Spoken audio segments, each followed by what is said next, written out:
નમસ્કાર.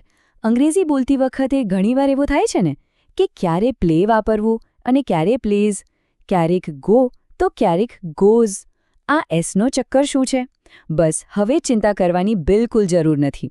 આજે આપણે આ સિમ્પલ પ્રેઝન્ટ ટેન્સના રહસ્યને ખોલવાના છીએ. અને હા, એને એટલું સરળ બનાવી દઈશું કે પછી ક્યારે ભૂલ નહીં પડે. તો ચલો શરૂ કરીએ. તો સવાલ એ જ છે કે આ ફેરફાર શા માટે? કેમ આપણે આઈ પ્લે કહીએ છીએ પણ જેવો હી આવે એટલે હી પ્લેઝ થઈ જાય છે? આ નાનકડો એસ ક્યાંથી આવી જાય છે અને એ આટલો બધો જરૂરી કેમ છે? બસ આ જ ગૂંચવણ આપણે આજે ઉકેલવાના છીએ. ઠીક છે, ચાલો આને જરા નજીકથી જોઈએ. સ્ક્રીન પર જુઓ. એક બાજુ છે આઈ પ્લે ક્રિકેટ અને બીજી બાજુ છે હી પ્લેઝ ક્રિકેટ. વાક્ય તો લગભગ એક જ છે, બરાબર? ફરક માત્ર એક જ અક્ષરનો છે, પેલો એસ. તો આ એસનો ખેલ શું છે? આજે જે સવાલ છે જેનો જવાબ આજે આપણને મળી જવાનો છે. પણ એક મિનિટ, આપણે સીધા નિયમો પર કૂદી પડીએ એ પહેલાં એ સમજવું બહુ જ જરૂરી છે કે આ સિમ્પલ પ્રેઝન્ટ ટેન્સ એટલે કે સાદો વર્તમાનકાળ વપરાય છે ક્યાં? કઈ પરિસ્થિતિમાં એનો ઉપયોગ થાય છે? ચાલો પહેલાં એ જાણી લઈએ. તો સિમ્પલ પ્રેઝન્ટ ટેન્સનો ઉપયોગ ક્યારે થાય? જુઓ, મુખ્યત્વે 4 જગ્યાએ. પહેલું તો જે કામ આપણે રોજ કરીએ છીએ, આપણી દૈનિક ક્રિયાઓ. બીજું, આપણી આદતો બતાવવા માટે, જેમ કે કોઈને ચા પીવાની આદત હોય.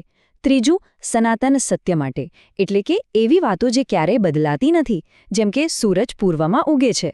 અને ચોથું, કોઈ પણ વૈજ્ઞાનિક હકીકત કે સિદ્ધાંત માટે.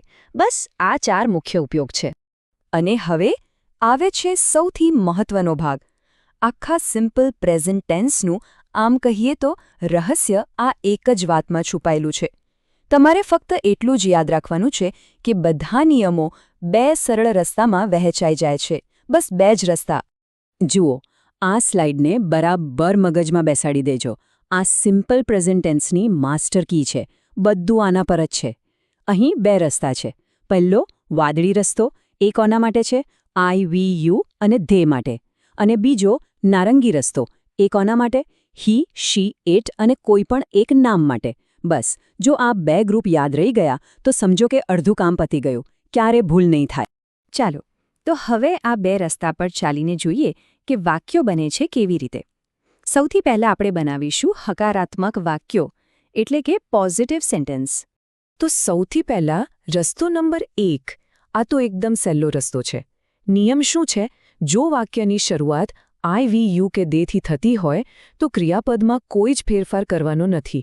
જેવું છે એવું જ મૂકી દેવાનું. કોઈ એસ નહીં, કોઈ ઈએસ નહીં, કંઈ જ નહીં. આ ઉદાહરણો જુઓ એટલે તરત સમજાઈ જશે. I write a letter, we go to school, you speak English. જોયું? રાઇટ, ગો, સ્પીક બધા ક્રિયાપદ પોતાના મૂળ રૂપમાં છે. અને હા, આ જ નિયમ બહુવચન માટે પણ લાગુ પડે છે. જેમ કે કેટ્સ લાઇક મિલ્ક. કેટ્સ એટલે દે જેવું જ થયું, એટલે ક્રિયાપદમાં એસ નહીં લાગે. ઓકે, હવે આવીએ આપણા બીજા રસ્તા પર, નારંગી રસ્તો. અહીંયા જ પેલો નાનકડો પણ બહુ જ મહત્વનો ફેરફાર આવે છે. નિયમ સીધો છે. જો કરતા હી, શી, ઇટ અથવા કોઈ એક વ્યક્તિનું નામ હોય તો બસ ક્રિયાપદની પાછળ એસ કે ઈએસ લગાવી દેવાનું. આ જ એક ખાસ નિયમ છે જે બધી ગૂંચવણ ઊભી કરે છે, પણ છે એકદમ સહેલો. ચાલો, આના પણ ઉદાહરણો જોઈ લઈએ. She drinks milk, he goes to the office. સૂરજ એટલે કે ધ સન, જે ઇટ કહેવાય તો the sun rises in the east. અને કોઈ એક નામ, જેમ કે રિયા, તો રિયા રાઇટ્સ અ લેટર. જોયું? દરેક ક્રિયાપદની પાછળ એસ અથવા ઈએસ લાગેલો છે. બસ આટલું જ ધ્યાન રાખવાનું છે. સરસ.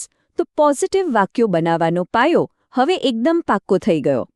હવે વારો છે નકારાત્મક વાક્યો, એટલે કે નેગેટિવ સેન્ટેન્સ અને પ્રશ્નો બનાવવાનો. ચાલો, એ પણ શીખી લઈએ. હવે જ્યારે નકારાત્મક વાક્ય બનાવવું હોય ત્યારે આપણને 2 નવા દોસ્તની જરૂર પડશે. એ છે ડુ નોટ અને ડઝ નોટ. અને સૌથી મજાની વાત શું છે ખબર છે? આ બંને પણ આપણા પેલા 2 રસ્તાના નિયમ પ્રમાણે જ ચાલે છે. પહેલા રસ્તા માટે એટલે કે આઈ, વી, યુ અને દે સાથે આવશે ડુ નોટ, અને બીજા રસ્તા માટે હી, શી, ઇટ સાથે આવશે ડઝ નોટ. છે ને સર? પણ એક મિનિટ, અહીંયા એક સૌથી અગત્યનો નિયમ આવે છે. આને બરાબર યાદ રાખી લેજો. આ એક ગોલ્ડન રૂલ છે. જ્યારે પણ વાક્યમાં ડઝ કે ડઝ નોટનો ઉપયોગ થાય એટલે મુખ્ય ક્રિયાપદ પાછળ લાગેલો એસ કે ઈએસ તરત જ નીકળી જાય છે. ક્રિયાપદ પોતાના ઓરિજિનલ રૂપમાં પાછું આવી જાય છે. જેમ કે હી પ્લેઝનું નકારાત્મક વાક્ય હી ડઝ નોટ પ્લેઝ નહીં પણ હી ડઝ નોટ પ્લે થશે. ચાલો હવે આ ઉદાહરણો જુઓ.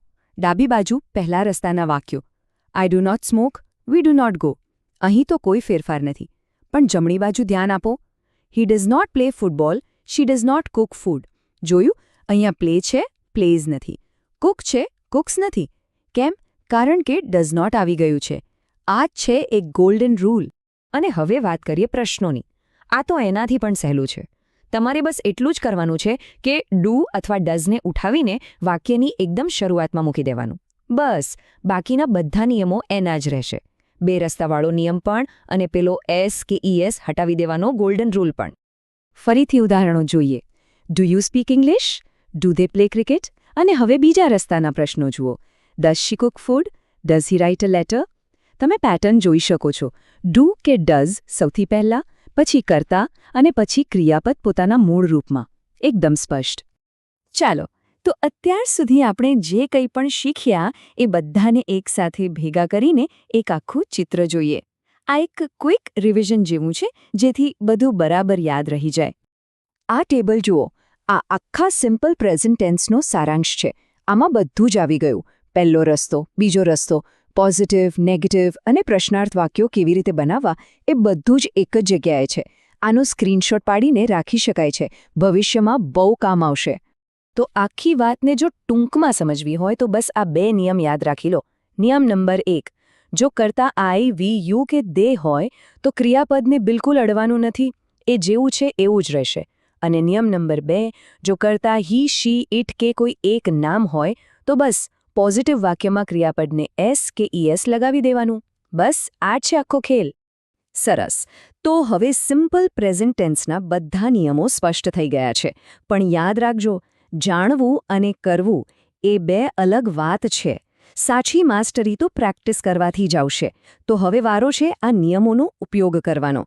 નવા વાક્યો બનાવો, બોલવાની કોશિશ કરો અને ધીમે ધીમે આત્મવિશ્વાસ કેળવો. પ્રેક્ટિસ ચાલુ રાખજો.